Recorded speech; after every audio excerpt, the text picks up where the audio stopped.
Okay, every time you think you understand something in math, they give you something more tricky to do. So in this question, what we're going to do is they've given us a function and they're asking two things. They're asking, they want a function that is parallel to this function and goes through the point A. And they also want another line that is perpendicular to this line that also goes through the point A. And they're looking for these equations. But what makes this very tricky initially is because this is not in standard form, it's a bit tricky. So we have to first make it in standard form. So the question is, why do we want to make it in standard form? Well, if we have standard form, then we know we can figure out what the gradient is. And we know for this part where we want lines to be parallel with one another, their gradients would be equal. And on this side, when they're perpendicular, then I know when I take the product of those two gradients, they would give me -1. So we're going to do this in two parts. First of all, we have to rearrange the formula. So I'll rearrange the formula here. I'm going to get the answer and I'll just write it back at the top there. And then I'll just write that out. So we start with 3. Oh, can you see that? No, that's not too clear. Let's try the red. So 3y plus 6 equal 2x. Now we know standard form has y as the subject. So I have to first get y alone on one side. So I'm going to take 6 off both sides, or just like take it over. So 3y equal 2x, and the plus 6 becomes a -6 because I subtracted 6 on both sides.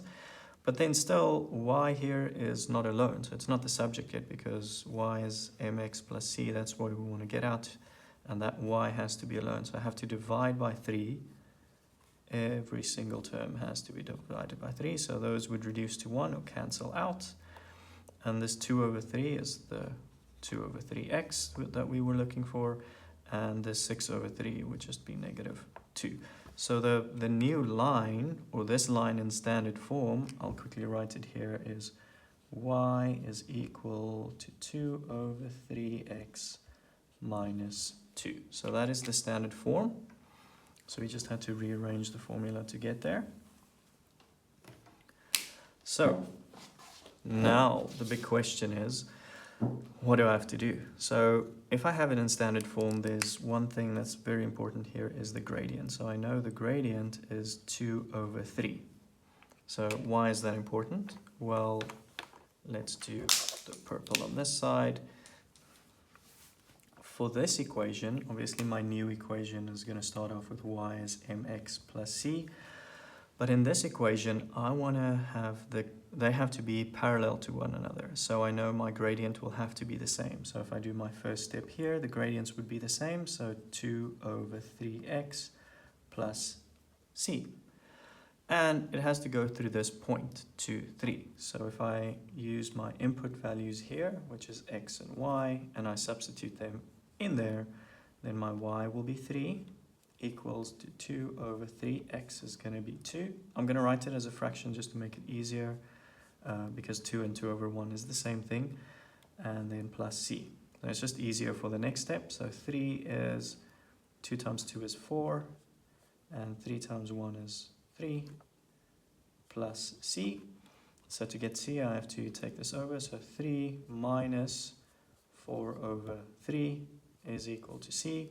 Now this is 1 1/3, so you can obviously, you probably know how to do this, so I'm just going to get the answer of, let's make it easy, quick, and say 4/3 is actually the 1 1/3 is c. So if I had 3 and I took away 1 1/3, then there would be 1 2/3 left.